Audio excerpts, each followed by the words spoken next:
Hello hi friends, ఈ రోజు recipe వచ్చేసి బియ్యం పిండితో అట్లు వేయటం ఎలా చేస్తారో చూద్దాం. హలో మేడం, ఏం చేస్తున్నారు మేడం? బియ్యం పిండితో అట్లు పోస్తున్నా. ఫస్ట్ బియ్యం పిండి తీసుకొని తర్వాత కరివేపాకు, అలాగే అల్లం వెల్లిగడ్డ, జీలకర్ర, సన్నగా కట్ చేసిన ఉల్లిగడ్డ ముక్కలు,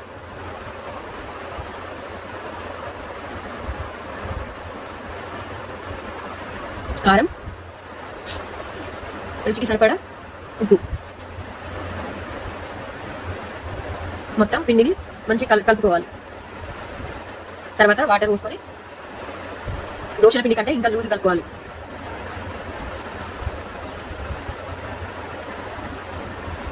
జారుగా ఉండాలి.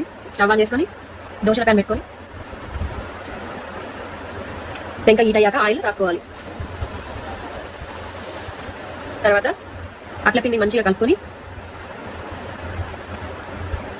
బాగా కలుపుకోవాలి ఫ్రెండ్స్.